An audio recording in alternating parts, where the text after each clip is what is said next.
Fonds commun de placement, les avantages de ça, aucune décision à prendre.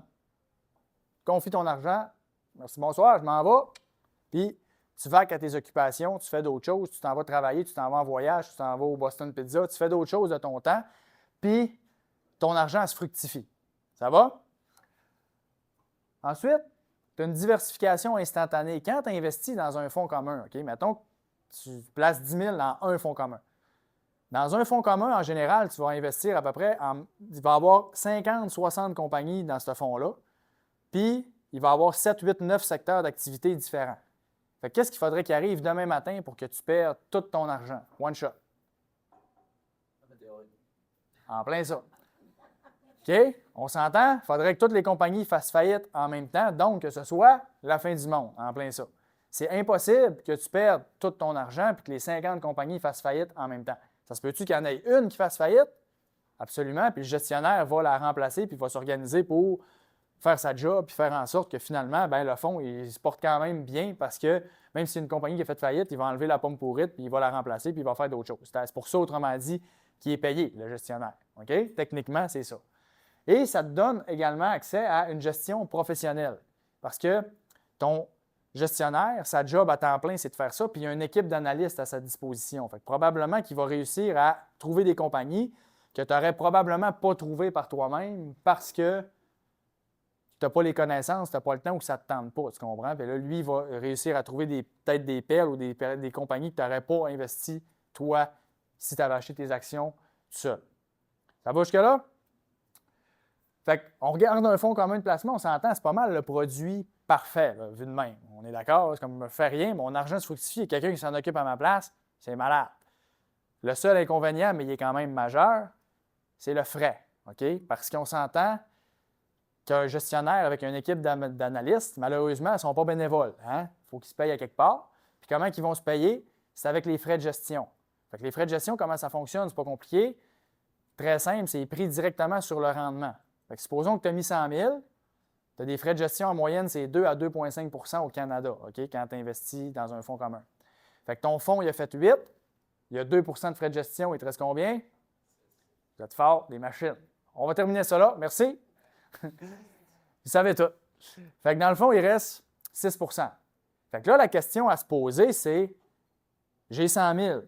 À la fin de l'année, j'ai 106 000. J'ai fait 6 % de gain net. Si j'avais été tout seul moi-même, est-ce que j'aurais fait plus que 6 % net? Pour la grande majorité des gens, la réponse va être non. Donc, ça va avoir été un bon move, entre guillemets, d'avoir un fonds commun de placement parce qu'ils vont avoir fait plus que s'ils avaient été tout seul. Jusque-là, on me suit? Donc, le fonds commun de placement, ça peut être bon dans ces cas-là. Par contre, aujourd'hui, il existe des beaux produits qui s'appellent des FNB. Puis là, ça vient tout fucker à patente, ça vient tout fucker les gestionnaires aussi, puis tous ceux-là qui s'occupent de gérer de l'argent, on va dire plus traditionnellement. OK? Donc, des FNB, c'est des fonds négociés en bourse. Et là, je vais m'attarder plus aux FNB indiciels. OK? Parce que, selon moi, les FNB indiciels, ce sont les meilleurs produits d'investissement que quelqu'un peut détenir. Pour la grande majorité des gens. OK? Quelqu'un qui ne veut pas se casser la tête, là, je ne parle pas, mettons, d'immobilier ou tout ça, je parle vraiment juste d'investir dans des actions ou dans des produits, des valeurs mobilières qu'on appelle. Les FNB indiciels, numéro 1 sur ma liste qu'on peut avoir comme produit financier. Pourquoi? Comment? Non, ça existe depuis longtemps, c'est juste que là, ça commence à être pas mal plus en mode. Genre, puis là, ça commence à se parler pas mal plus, mais ça fait longtemps que ça existe, ça fait 40 ans des fonds indiciels que ça existe. Pas des FNB, ça n'a pas toujours existé, des fonds négociés en bourse, mais des fonds qui reproduisent un indice boursier comme on va voir, ça existe depuis quand même un bon bout de temps. OK, dans le fond, là, ça, c'est vraiment important, OK? S'il y a une place qu'il faut vraiment être attentif, là, c'est là, parce que c'est là que vous pouvez faire beaucoup d'argent à long terme. Un FNB indiciel, là, en gros, c'est quoi? Ça reproduit un indice boursier. Un indice boursier, c'est quoi? Mettons qu'on prend le SP500, qui est l'indice boursier le plus connu dans le monde. Ça représente l'économie américaine. OK? Ça veut dire que quand vous voyez aux nouvelles, mettons, le SP500, le Dow Jones, les marchés ont mangé une volée aujourd'hui, c'est comme, ben, c'est ça. OK? C'est les indices boursiers. C'est un indicateur d'un marché. OK? Fait que si tu prends un fonds un FNB qui reproduit un indice boursier, le SP500. Ça veut dire que lui, le fond, c'est quoi? C'est un algorithme qui, à chaque matin, check c'est quoi le SP500 aujourd'hui, les 500 compagnies qu'il y a là-dedans, c'est quoi? C'est ça, parfait. Toc, toc, toc, copier-coller. That's it. Aucune intervention humaine. C'est juste un algorithme qui fait un copier-coller. Ça va? Fait que ça, le premier avantage de ce fonds-là, c'est que vu que c'est un algorithme qui s'occupe de gérer ça, ça coûte pas cher. Pas rien, mais très pas cher. OK? Pour vous donner une idée, ça coûte 0,08 ou ça peut même coûter 0,05 versus 2,5 % dans un fonds commun. Fait que c'est 20 à 50 fois moins cher. Ça va jusque-là? À ce moment-là, tu appelles ton conseiller financier et tu dis. On va y venir. On va y venir tantôt, OK? On va y venir tantôt. On va y venir tantôt, mais c'est un bon point. Puis oui, justement, mais c'est un bon point, OK? Dans le fond... Tu comprends vite en tabarnak. Oui, c'est ça, OK? Non, mais c'est que... C'est ça, OK? Mais je continue, puis genre, j'y viens à ça, OK? Mais c'est ça, ça, c'était comme ma conclusion, mais tu l'as dit avant. Mais, non, c'est ça, OK? Je continue. Dans le fond, l'autre affaire, c'est comme un fonds commun de placement, c'est que tu n'as aucune décision. Parce que l'indice boursier, c'est comme c'est ça, c'est ça. Fait que comme c'est ça, puis c'est tout. Fait que c'est comme 500 compagnies, bang, one shot. Fait que tu as une diversification instantanée aussi. Tu investis une transaction, 500 compagnies différentes. Tandis que si tu n'es pas dans un fonds ou tu n'es pas dans un FNB, si tu veux avoir 500 compagnies différentes ou 50 ou 100, peu importe, bien, il va falloir que tu fasses 50 analyses, 50 transactions, puis comme tu vas arriver au même résultat, tu comprends? Fait que ça, c'est incroyable. One shot, one deal, mets de l'argent là-dedans, c'est déjà fait, tu comprends? Tout est réglé. Fait que ça, c'est malade. Après ça, OK, ça, ce point-là, c'est vraiment, vraiment, vraiment fucking important, OK? Là, vous êtes peut-être un petit peu néophyte en finance, fait que vous ne comprendrez pas à quel point c'est big, mais c'est big. Fait que je vais essayer de vous le dire pour que vous compreniez. Je vais essayer de vous faire le plus simple possible. Quand tu investis dans un FNB indiciel, c'est que tu es garanti de faire le rendement du marché, moins les très faibles frais qu'on disait tantôt. Mais ça, là, pourquoi c'est big à ce point-là? C'est parce que tout le monde qui gère de l'argent ou qui investit par lui-même essaye de faire mieux que le SP500, que l'indice boursier. Mais, spoiler, 95 % des gestionnaires de fonds communs de placement, puis même les gens qui sont eux autres même de leur bord tout seuls, ne réussissent pas à faire mieux sur le long terme qu'un simple fonds indiciel.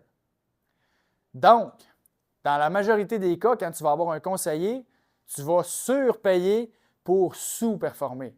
Parce qu'après les frais, ton conseiller ne te fera pas faire mieux qu'un fonds indiciel.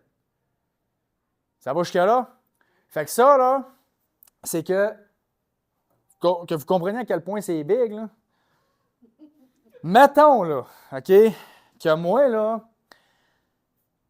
je m'entraîne à tous les jours pour faire de la course. Puis je cours des demi-marathons, un par jour, OK? Puis demain matin, toi, tu dis, je vais faire une course avec Fred, mais tu t'es jamais entraîné de ta vie. On s'entend? C'est sûr, je te torche. D'accord? Ça va? Mais, dans le monde de l'investissement, le FNB indiciel, bien, c'est l'équivalent que tu t'achètes une paire de running, puis que tu mets cette paire de running-là, mais tu n'as jamais couru de ta vie, puis tu es capable d'être aussi bon que moi, même peut-être meilleur. T'imagines ça à quel point c'est chiant pour moi? Je fais tout mon possible pour faire mieux que tout le monde, puis je ne suis pas capable juste à cause de ta paire de running. Fait que c'est comme, mettons, aussi une raquette que je te donne, puis qu'avec ça, je te dis, tu vas être capable de compétitionner avec les meilleurs joueurs de tennis au monde, puis tu vas être le meilleur que 95 % du monde. T'essayerais-tu de dire, ben moi, je vais m'entraîner fort, puis je vais arriver au même résultat? Non, tu vas te la farmer, tu vas prendre la raquette. OK? Ben l'investissement, pourquoi tu fais pas la même affaire? Tu comprends? Tu prends la raquette, tu prends running, qui est un fonds indiciel, puis tu vas faire mieux que 95 % du monde. That's it. La condition, par contre, c'est qu'il faut laisser l'argent travailler puis pas être émotif. Et c'est là où l'inconvénient il est là. C'est que quand tu achètes un fonds indiciel, les institutions traditionnelles ne font pas d'argent avec ça. C'est pour ça qu'ils ne vous en parlent pas. Le conseiller ne fait pas d'argent là-dessus. Fait que c'est pour ça qu'ils t'en parlent pas. Mais si tu veux acheter un fonds indiciel, il faut que tu l'achètes par toi-même sur une plateforme de courtage. Mais là, si tu es tout seul de ton bord et que ça te fait peur, comme on disait tantôt, puis que là, les marchés boursiers plantent, comme, mettons, dernièrement, puis que là, tu fais des moves émotifs parce que ça a planté beaucoup, puis que tu n'as pas de conseiller qui est là pour te dire « Hey, fais pas ça », bien, ça se peut que finalement, tu fasses moins d'argent parce que tu vas avoir fait une erreur émotive parce que tu es tout seul. Tu comprends-tu? Fait qu'autrement dit, là, c'est pas compliqué, je vais vous faire le plus simple possible. Si tu es un robot, tu n'as aucune émotion, sur 30 ans et plus, là, tu ne pourras quasiment jamais battre un fonds indiciel. Okay? Peu importe avec n'importe quel conseiller que tu es, là, ça n'arrivera pas. Mais si tu fais des erreurs émotives, ça se peut qu'avoir eu un conseiller aurait pu être plus payant parce qu'il t'aurait empêché de faire des erreurs. Tu me suis-tu? Fait que c'est pour ça que, tantôt, si des fois on peut regarder ça et on fait comme même mon conseiller, crime, je coûte bien trop cher et tout. Oui, dans la plupart des cas, mais s'il t'empêche de faire des erreurs, il peut quand même être justifié, tu comprends, à cause de ça. Plus ton horizon est long, plus un FNB indiciel, c'est avantageux.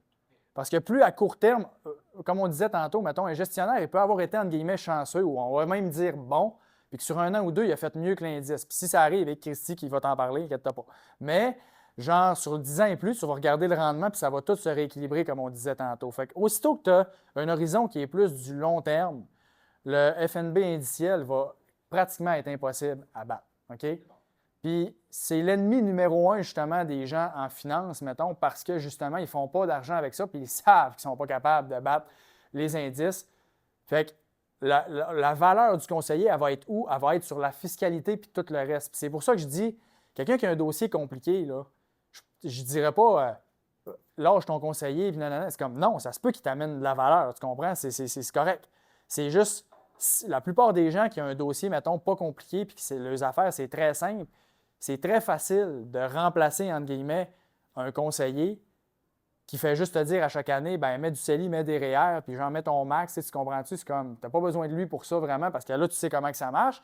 Ben là, après ça, tu as juste à le mettre dans des fonds indiciels, puis that's it. Si ton conseiller, c'est juste ça qu'il fait pour toi, te rencontrer une fois par année, une demi-heure, puis juste te dire ça, ben tu le payes pour pas grand-chose, tu comprends? Mais si ton conseiller te fait sauver 50 000 $ d'impôts à chaque année, bien là, dépendamment de combien ça te coûte en frais, ça peut valoir la peine. Fait qu'il y a un calcul qui est à faire tout le temps, OK? Mais, bémol par rapport à ça, le conseil que ton conseiller te donne qui te coûte peut-être 50 000 de frais, mettons que tu as beaucoup d'argent, parce que tu as un dossier plus compliqué et tout, bien, tu peux l'avoir en horaire pour probablement beaucoup moins cher. Genre 5-10 000 $ avec des planificateurs indépendants ou des comptables indépendants ou des fiscalistes indépendants qui ne te prendront pas un pourcentage sur ton actif, mais qui vont juste te charger 10 000 $ one shot. Tu comprends? Puis qui vont te dire, je te fais toute ton affaire, puis tu vas avoir le même niveau de conseil, même mieux, parce qu'il va être neutre et transparent, puis ça va t'avoir coûté 10 000 au lieu de te coûter 50 000. Un FNB, quand ça va mal, mettons que les marchés, ils crachent. Bien, souvent, ça va cracher un petit peu plus que des fonds communs, parce que des fois, un gestionnaire, il peut peut-être faire des moves qui vont faire que ça va peut-être être un peu moins pire à court terme. Mais quand ça va bien, là, c'est rare qu'il y ait des fonds qui vont faire mieux. Là. Puis même si le fonds, ça va être sur 1 an ou 2, puis après ça, comme je dis, ça va se rebalancer. Un fonds indiciel, c'est bon en tout temps. C'est juste que, autrement dit, que ce soit un fonds commun ou un FNB, tu n'investis pas là-dedans si tu as moins de 10 ans. C'est des actions. Fait que je veux dire, tu n'investis pas dans un fonds commun à majorité en actions pour 10 ans et moins. Parce que 10 ans et moins, c'est trop court comme horizon de placement pour être capable de te refaire si jamais il arrive des baisses. Normalement, ton portefeuille, plus tu approches de la retraite, plus il va être sécure, mais il peut avoir quand même une partie, autrement dit, ta portion action de ton portefeuille. Là. Mettons que tu dis, moi, à la retraite, je vais être 50-50. 50 actions, 50 revenu fixe, mettons. Mais ta partie action, elle pourrait tout être dans des fonds indiciels, tu comprends-tu? Puis ta partie revenu fixe, elle, est dans d'autres choses. Tu sais, genre, ça pourrait être ça. Le portefeuille, il y a déjà 7 fonds indiciels dedans, puis il y a déjà tant de revenus fixes, tant de ça. Fait que tu veux être 60-40, tu veux être 80-20, tu veux être 100 c'est comme, il est déjà fait. Puis il se rebalance tout seul. Ça se fait demain. C'est comme les Cadillacs. C'est fou. Puis ça coûte 0,24 de frais de gestion, un produit comme ça. C'est débile. La maison gagne toujours. Fait que peu importe ce qui se passe, genre, ils vont toujours faire de l'argent. Mais toi, tu vas en perdre quand ça va mal aller. Quand tu gagnes, tu vas gagner, puis eux autres vont gagner, mais quand tu perds, les autres continuent de gagner, mais toi, tu perds plus. C'est pas compliqué. Le mot-clé à retenir, là, c'est fiscalité, OK? Moi, je l'ai fait. Je vais te donner un exemple, là, parce qu'on est là-dedans. C'était pas vraiment dans la formation, mais on en parle, puis c'est vraiment des bons points. C'est dans mon autre formation que je parle de ça, mais je vais en parler. C'est comme, moi, je l'ai fait, la job de conseiller, OK? Puis je chargeais des frais de gestion. Mais moi, j'étais toujours capable de justifier mes frais à chaque année parce que mon client, là, que j'y ai chargé 1000 $ dans son année parce qu'il y avait, mettons, 50 000, mettons, c'est un peu le plus jeune. Puis j'y ai fait sauver 10 000 $ d'impôts parce qu'il n'aurait jamais pensé à la stratégie que j'y ai faite. On s'entend que ces frais, ils ont été rentables en crime, OK? Mais ton client, là, ce qui est ironique en finance, là, c'est que plus tu l'éduques, puis tu fais ta job, autrement dit, bien, moins, entre guillemets, il a besoin de toi. Mais plus il y a d'argent, et plus tu lui coûtes cher. Pas en pourcentage, mais en dollars. Fait que là, tu arrives à un point où ton client que tu as buildé, mettons, il est rendu à 2 millions. Et ça lui coûte, mettons, 30-40 000 de frais de gestion par année, ou 20 000, mettons, ça serait plus 1 là. Fait qu'il est rendu, ça te coûte 20 000 par année de frais de gestion. Puis avant, mettons, tu faisais le même job, même moins, ou même plus, puis ça lui coûtait 10 000 parce qu'il y avait moins d'argent.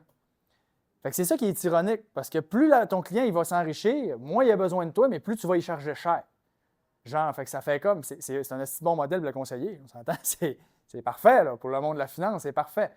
Mais pour le client en tant que tel, la réalité, c'est quoi?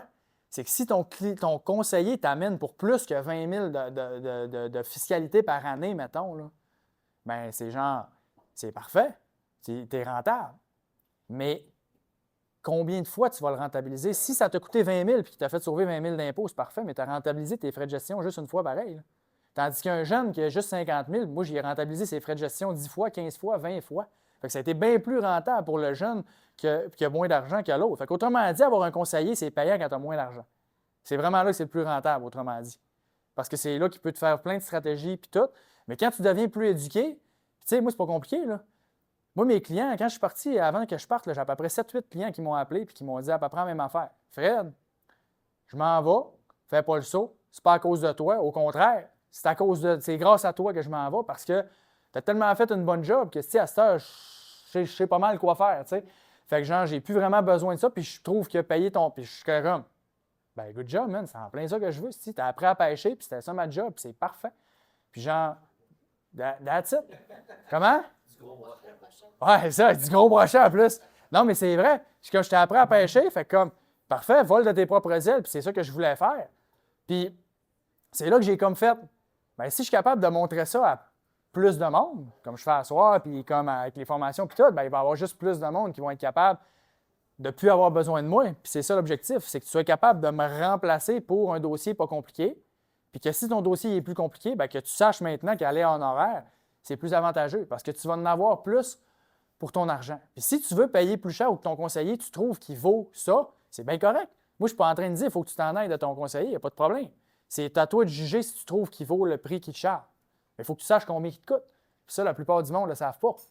Parce que c'est un pourcentage. Là, c'est rendu plus clair, ces choses. Mais là, à ce stade, tu le vois, c'est en dollars combien il te coûte. Puis là, tu es capable de dire, ça m'a coûté 10 000 $, on s'est vu une fois, 1 heure. Tu m'as dit de mettre mon CELI dans mon REER. On a parlé de pêche le reste du temps. C'est peut-être 10 000 $, c'est peut-être chargé cher un peu, mettons, pour ça, tu comprends? Mais quelqu'un d'autre, ça peut être, tu m'as chargé 10 000, mais Chris, à cause de la nouvelle règle fiscale qui a changé, tu m'as fait sauver 100 000. Hey, content de t'avoir eu. Tu comprends? C'est du cas par cas. C'est du cas par cas. Ça va? Mais règle générale, quelqu'un qui va rentabiliser ses frais année après année à long terme, puis moi, ça a été une des raisons, justement, aussi. Je voulais éduquer les gens plus. Puis je voulais qu'il y ait plus de gens, justement, comme je disais au début, qui soient à l'aise avec les finances. Puis tout, moi, c'est une cause qui est importante pour moi. Mais c'est parce qu'aussi, je me disais, là, je m'en vais avoir des clients qui vont être 500 000 et plus, 1 million, puis toutes mes clientèles, ça va être ça. Mais je suis comme, je ne juge pas que je suis capable de les amener autant de valeur que ce que je vais charger, tu comprends-tu? Fait que je suis comme, j'étais juste comme, je pense que je vais juste aller utiliser mon énergie, mon temps ailleurs. Si j'avais juste pensé à moi, j'aurais resté là. Puis, comme je disais, j'étais parti pour la gloire, là. Mais j'étais comme pas capable de me justifier, m'en faire autant d'argent que ça, puis ajouter autant peu de valeur. Je vais en avoir ajouté dans les premières années, pas de trouble. Mais quand il est rendu au stade là, qu'il y a 1 million, 2 millions, puis que ça coûte ça, puis que je fais plus grand-chose parce qu'on a tellement fait une bonne job dans les premières années, je suis comme, non, pense que je vais faire d'autres choses, puis je vais aller aider plus de monde qui ont 1 million et moins, qui n'auront plus de conseils dans les institutions traditionnelles, puis qui vont être capables au moins d'avoir de la bonne information pour être capables d'en avoir le plus possible pour leur argent. That's it.